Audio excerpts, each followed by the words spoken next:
Hey, welcome into Restaurants in Pop Culture with your host, Jensen Cummings. That's MC32. What's going on, man? You feeling it? I'm feeling good. I'm feeling good. All right. This is something different for us, right? We started this whole show around The Bear, season 2.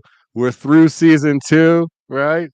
Yep. So it's bittersweet, man. That's what got us started. That was a lot of fun for anybody who didn't catch that, who was sleeping for the last couple months. Go check that out. Episodes 1 through 12 of Restaurants and Pop Culture. You'll get our breakdowns of every episode of season 2 of The Bear. A lot of good stuff in there for sure. Lots of spoilers if you haven't seen it. We even talked about comparing season 1 to season 2. We talked about season 3. So there's a lot in there for anybody who's digging it. But somebody who came up a lot, who's going to be the focus of this episode, RIP013, Quentin Tarantino, full filmography ranked top food scenes in Tarantino films. We're getting into it. So we're actually going to do a little starting 5 draft. He's got 10 films all time in his filmography, and we're going to see which team is going to reign supreme. Do you got Team MC32 or Team Jensen Cummings coming out on top? So we're going to do that first. Then we're going to give our top 3 food scenes.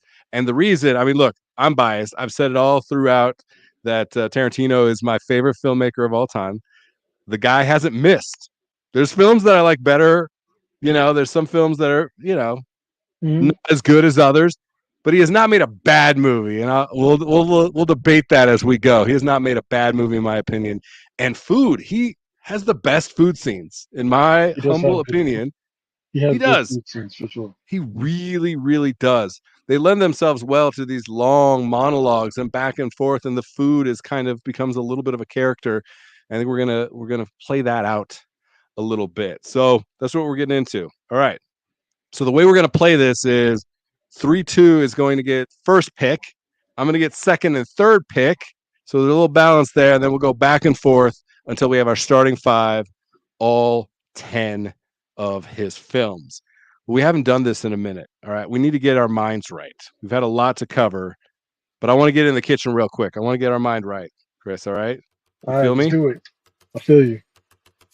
So, for anybody who doesn't know, this is MC32 on the mic in I'm in the the kitchen kitchen. about to give y'all the best of me. Food for your soul, and I got the proper recipe. Don't ask me where I've been, cause I'm on a different mission. Play your own position while I'm talking with precision. Cause y'all, I'm in the kitchen about to give y'all the best of me. Food for your soul, and I got the proper recipe. Don't ask me You have to where have I've you been, 'cause freestyle I'm over on the a top of different this. mission. Play your own position while I'm talking with precision. I be chefing in the kitchen now.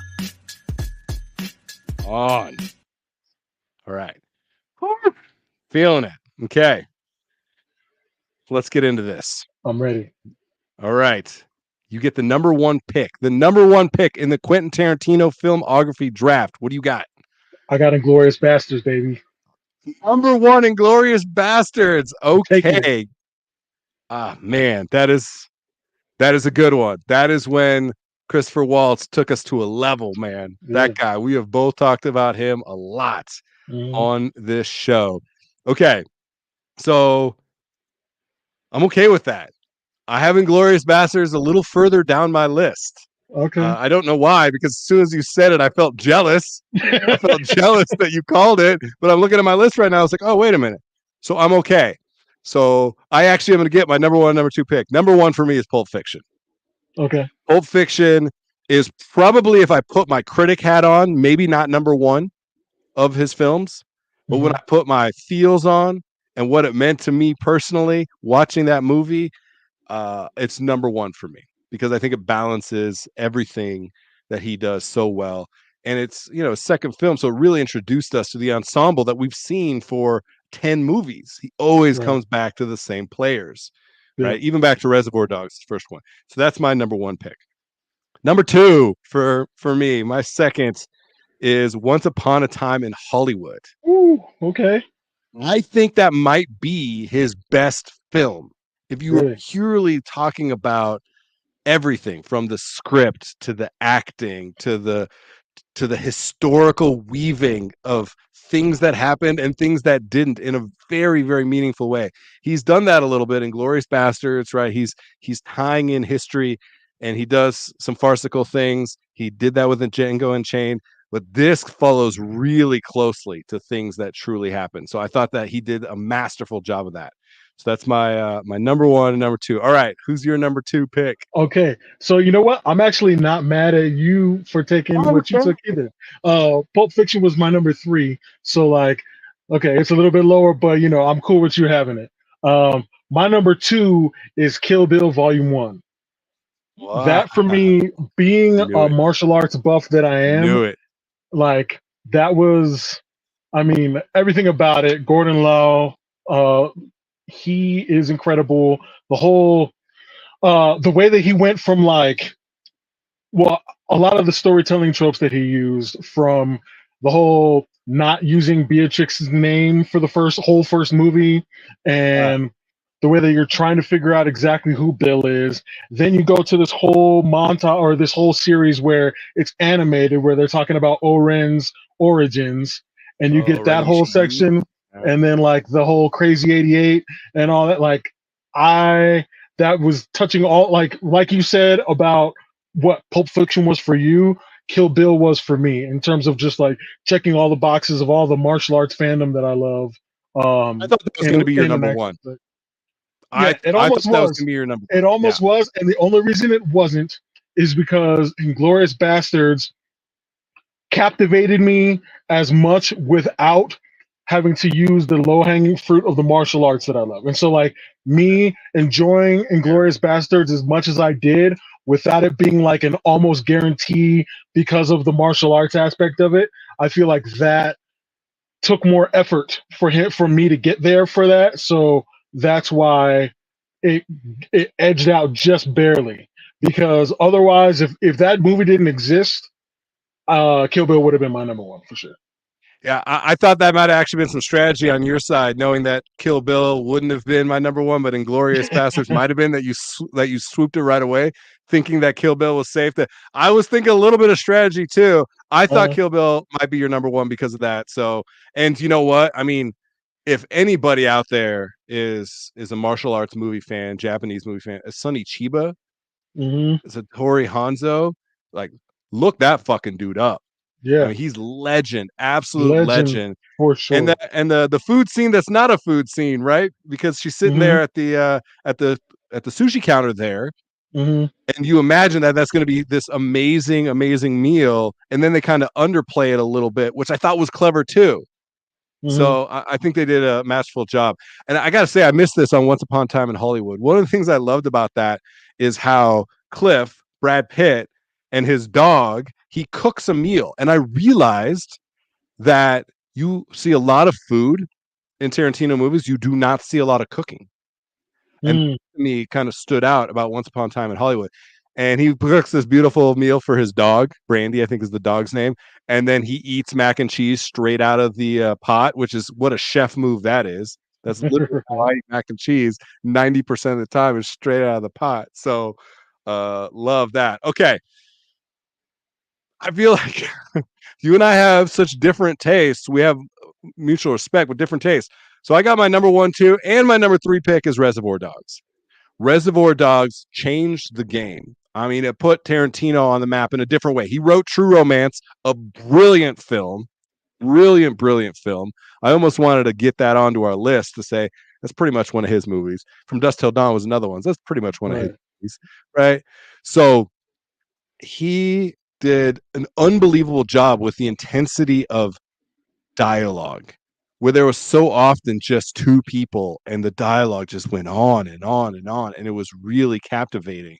Tim Roth, I thought, was brilliant in that movie. Harvey Keitel, brilliant, right? Again, kind of introducing us to some people like Harvey Keitel, Steve Buscemi, the world's smallest violin, playing just for those waitresses. We've talked about that as well. So for me, Reservoir Dogs, for a long time, if you asked me what my favorite movie was, that was on the list, was Reservoir Dogs, for sure.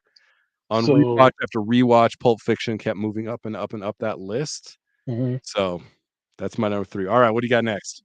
I'm going to say, so far we're doing pretty well, because that was really low on my list. So, and that was more so because, like, sometimes, you know, so you catch on to things late. and so you don't have the same connection that other people do Right. that saw when it was out. So like I came on, got onto Reservoir Dogs mad late. Like I was an adult already, and I was like, I didn't even realize it was a Tarantino movie at first until I went back.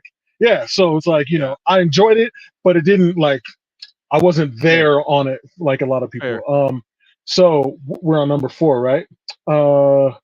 Mine is Hateful Eight. Wow.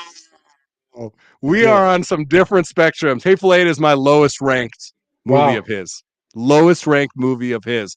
And not because it's a bad movie. That's what I'm saying. Mhm. Like these movies are good. As I was going through this list, the difference between 10 and 1 is, if I was ranking them, we're at like a 9.6 and an 8.7. Like that's Right. how close they are. It's literally like 1 point between each of them of Mhm. difference. Okay, Hateful Eight. Yeah, Put it on me. What do you like about it? I thought that it was super dope that because so many of his storylines take place in so many different scenes and areas. You got, especially like Kill Bill, you go from here or the US to Japan. You got, you know, it's all over the place. But Hateful Eight, most of it takes place in one room. You got Right. the cabin, and so like for the amount of drama and intensity that he was able to drum up with all of those great actors and that chemistry in there with just being in one room for the majority of the story, I thought that was super dope. And it was so far away from what he normally does, where he's using a lot of times he uses the atmosphere of the location as part of the storyline. Yeah. And this it was, but it was still all like the majority of it was in one spot. So that's why it was so high for me. Oh, that's interesting. I think he did a really good job, as I'm listening to you say that, where the fact that it was so freezing cold out, the intensity of the weather played a role where each character was going through a lot just when they were sitting there by the fire or eating food or whatever it might have been. So I think that was fascinating. And just the old timiness of it. There was like this starkness to it that I think was exactly what you're talking about, where they didn't need a lot of scenes. They didn't need a lot of sets and things. Yep. Okay. I mean, that one was interesting. What I had, the food plays a serious role when you're talking about poison coffee, Kurt Russell spitting up blood, you know, it's not quite spray like it is ridiculous over the top in Kill Bill, but it's pretty damn close, the amount of blood use in that one. And then Minnie's haberdashery stew, right? The innkeeper haberdashery was something I like had to look up. I was like, I know it's like something about men's clothing. So it's like a men's clothing shop is a haberdashery. And her stew apparently is called a haberdashery stew. And it's life-saving to the point of like the intense weather. You see when people are eating that, it's like literally rewarming their soul from that. So, okay. That's a good pick. I like that pick because I wouldn't have picked it. So I now get my number 4. I'm 1, 2, 3, 4. Sorry, Django Unchained. A unbelievably powerful movie. Introduces us to Leonardo DiCaprio, who dominated in that role, unreal in that role, and brought him into being a main character, now an ensemble character, like it was in Once Upon a Time in Hollywood. Christoph Waltz won again, right? And it was just an uncomfortable movie. Also, knowing what it took for the amount of times that they used the N-word in that movie, and hearing interviews with Leo and with Jamie Foxx and with Samuel L. Jackson, that they're like, we had to lean heavy into that it wasn't just something that Tarantino did because he likes to fucking be bombastic and get ridiculous reactions out of people, which I think in part it does, that the actors leaned so heavy into it, that Leonardo DiCaprio struggled with that. And then the way that he delivered that role, just the behind the scenes things really kind of kindled something that I thought was interesting for me. And so there's also, again, food stuff, man.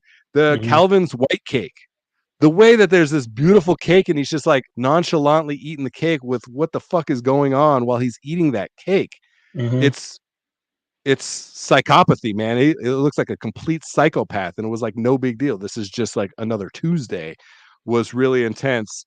The proper beer pour, that Christoph Waltz character does with the foam scraper. Respect to that. And then he orders Leo's character, Calvin, he orders a Polynesian pearl diver, a drink that I recognized. It's a tiki rum cocktail from Don the Beachcomber, 1930s. So super famous cocktail, and came out way, way after that movie was set.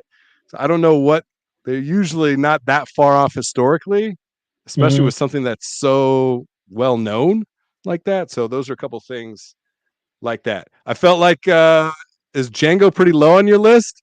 It's the bottom. It's the bottom. Okay. Yeah. I felt that side eye as I was talking about how much I like that. You're like, nah, what don't you like about it? Or let me say what puts it at the bottom of this list? I'll just say that again, and like you said, it's not that it's a bad movie. It's just that in terms of how I watched it and when I watched it, there was nothing about it that, like, I was like, oh, that was fun, but at the end, I didn't be like I haven't felt the same rewatchability from it. That like I saw it maybe twice, but that was it, and I haven't really felt compelled to rewatch it. It was a good movie, but it just didn't. And so, like, it's funny because the way that this list is going right now, it feels like this is like some capoeira, where it's like you're intentionally missing each other. You're kicking and you're missing, and so neither one of us is making contact. There hasn't really been any points of contention yet. Like, I feel like one of us has to steal a pick. I think we're too far down the list at this point to have stolen a pick from each other. We're not mad at either of us. I think it basically we would have just got, you call out 5, I call out 5. We would have got our starting 5 dream list. You've talked about this in all kinds of different scenarios. Watching that movie, though, as a black man, were you affected one way or the other about it? I have a thing with the N-word, and I understand that it was like it's artistic use, and I know that some people use it and feel that it's necessary. Some people, and I understand, especially when you're talking about the time frame and all that. But to me, there was like a level of it, but then there's like an excessive amount of it, and to me, that reached the excessive amount, and it's something that I don't use in my vocabulary, in my music or anything, and so I get it, and I don't necessarily judge people who use it to that extent or to a certain extent, but it didn't do anything to me to elevate like 200 times in that movie. Yeah, and so at one point I was just like, "Geez, okay," and it didn't do anything to like elevate. Spurting blood in his movies, it's ridiculous over the top. They just swapped that out apparently for the N-word. So okay, I'm with you. All right, what do you got? What do you got next? We're getting down to it. Is this your 4th pick? All right, 5th. So number 5. For number 5, Kill Bill Volume 2. I figured that. Yeah, figured that was coming. Yeah, I mean, the conclusion of the saga. We talked about the sandwich scene. There's just so many things within that movie. The whole Buck in the truck in the hospital scene. Dude. That was like Saw. That was like the movie Saw, especially with the slow-mo and the music and stuff. And then cuts his Achilles tendon. Oh man. Yeah. And the way that they weaved it together, but they had a kind of a straight up kind of a kung fu style movie, right? Very 70s, like just that intense music and everything. And then they went kind of spaghetti western. A little bit, and then they had the spaghetti western, but also the old school kung fu with the Pai Mei. Also, Gordon Liu, who plays a character in both, with the with the all that kind of stuff, you know. And so, I think they did a good job of connecting two genres, where it's like spaghetti western and old school black and white kung fu movie, right? Those don't, those shouldn't mix, but man, they did. They really combined really well. We have one more. That was only your 4th pick because we got 2 movies left. All right. Okay. And I'm going to go with my 5th pick is Jackie Brown. Jackie Brown, just really, really cool. You're saying that kind of like that 70s, late 70s style of movie, kind of channeling some Shaft type style in it, and obviously having Pam Grier in it, who's iconic in so many of those movies of that time and genre. bringing Robert De Niro into the mix, who's somebody who Quentin Tarantino specifically said maybe the most on actor that he's ever worked with. And we're talking, I mean, this dude's worked with everybody we've just mentioned, like the best of the best, working with Leo and Brad Pitt and Samuel L. Jackson, all these people, and saying Robert De Niro, one of the most on actors that he's ever worked with, was really, really, like, you know, high praise. And something that's kind of like culturally relevant for a lot of us out in California, they specifically talk about Roscoe's Chicken and Waffles. Right. And that is an absolute institution. It is, who really, really invented chicken and waffles, put it on the map 100%. So that was really cool from a food perspective to get a specific brand that many know really well, that they grew up on, that I've eaten at many times. So that was super cool to have Roscoe's Chicken and Waffles mentioned. So I think that leaves one. You got that on your list? Yeah. Death Proof. Death Proof. Stuntman Mike. Yeah. So that was my. So I will say I haven't seen Once Upon a Time in Hollywood yet. So that didn't make the list at all. So I wasn't mad when you took it. So that meant that like Death Proof was number 8 on my list and Django was number 9.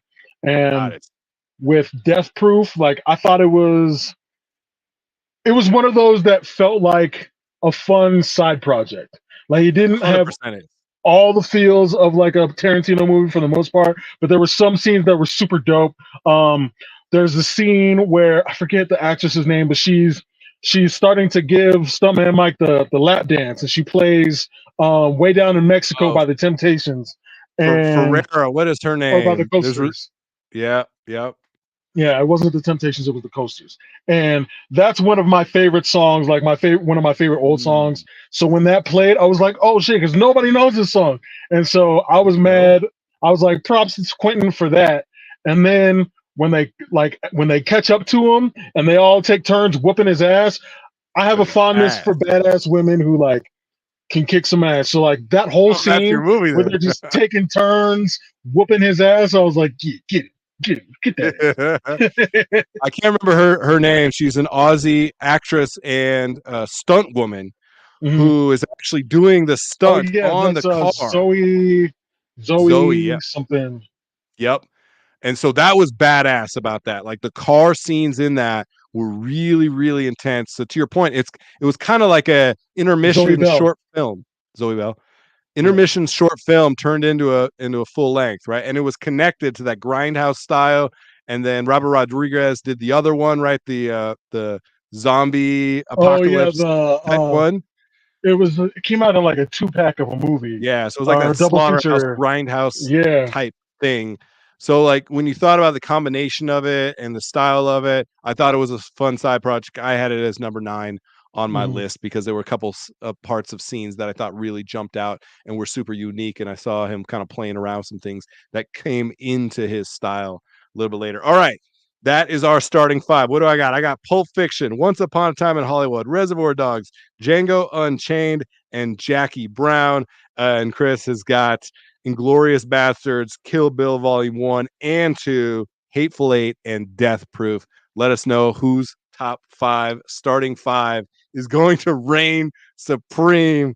All right, let's go quick on this one because we got deep into the woods on that one. But I want to do a top 3, as we always like to do. We like to give some love. Top 3 all time, presented by our friends over at Tender Belly. Shout out to Shannon and his crazy tasty pork team over there. All right, so we talked about a lot of food scenes. We have already had some of their food scenes in our top 3s, but give me your number 3 top food scene of all time of Quentin Tarantino movies. What do you got? I'm gonna go with Pai Mei rice scene in Kill Bill, Volume 2, when Beatrix is training and he's got her hitting the board and her knuckles are all swollen and tender, and then it shows her like she's eating and all she wants to do is eat, and she's trying to fix and like work the chopsticks, and her hands are shaking, and after she drops the first little morsel, she like throws the chopsticks and tries to eat with her hands, and he stops her and like throws the rice on the floor and is like, if you want to eat like a dog, you can sleep outside and live with like one too, but if you want to eat and live like a human, then pick up those sticks and like hands her another bowl of rice. Pai Mei was intense, and Pai Mei is a character that had already existed in movies. So if you look up Pai Mei, they did not invent that character. The look and everything is something specific that Gordon Liu pulled off. I thought they did a great job of that. All right, my number 3. This one has been listed already. $5 milkshake from Pulp Fiction. John Travolta, Uma Thurman, Steve Buscemi. Uma Thurman's going to be all over our lists everywhere. And that to me is just absolutely iconic scene, the $5 milkshake. And that's what I got. What do you got for number 2? Number 2, I'm going to stick with the Kill Bill, and I'm going to go with the sandwich scene. We already talked about it. I couldn't leave it out. Oh, that sandwich scene's high for you, man. They're just making some ham and cheeses. I know, but it's like everything around it and the juxtaposition of where you spent like 2 movies talking about how fiendish this dude is, and here he is sitting here calmly telling a story and talking about his daughter, making his daughter a sandwich. And so you're like, how bad is he really? Like, is he really like how bad, how evil is somebody if they can be that calm? Like she gets there and it's like her arch nemesis. She's killed so many people to get to this dude. And now she's sitting there next to her daughter that she didn't know was alive. And he's calmly making a sandwich and telling a little story. Like, I feel like that was I think one of the things they did the best job of I've ever seen in any film is making the super villain relatable in no time. Like, he is in so little of that movie, and in that one scene, in less than 2 minutes, you start to relate to him as a father, as somebody who was jealous, like all of these things. And when he dies, you feel whatever you feel something for Bill. Somebody who between 2 movies was in what, 8 minutes of film? Right.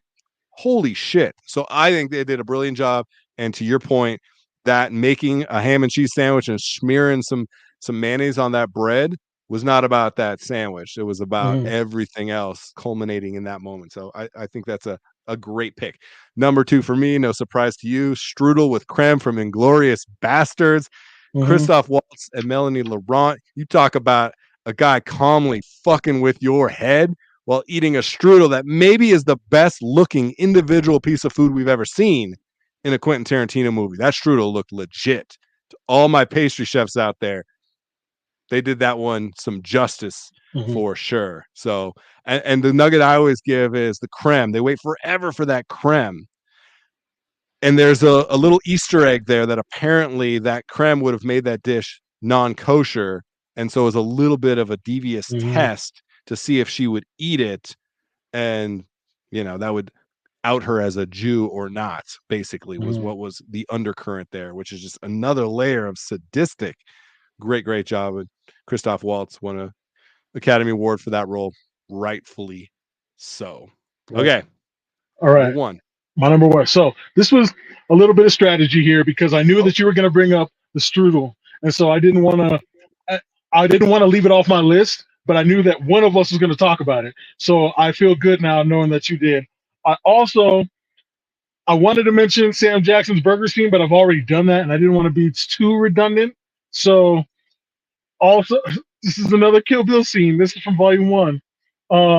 But the scene where Oren is taking over for the Yakuza, and she's talking to all the bosses. She's got them all at the table, and then one of them like speaks out of turn and starts and calls her like a Japanese American bitch or whatever, and she jumps on the table, runs down, whoosh, cuts his head off. Yo.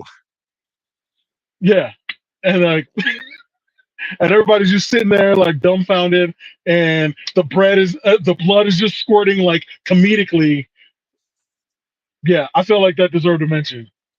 Oh, wow, you like nailed it because you knew I was gonna have Inglourious Bastards. And my number 1, Big Kahuna Burger from Pulp Fiction. I'm double dipping. Pulp Fiction is getting 2 scenes. Maybe it's the food that has elevated to Pulp Fiction to my number 1 Quentin Tarantino movie all time. So it gets 2 reps on my list. Samuel L. Jackson, John Travolta, Frank Whaley, Phil Lamar, Alexis Arquette.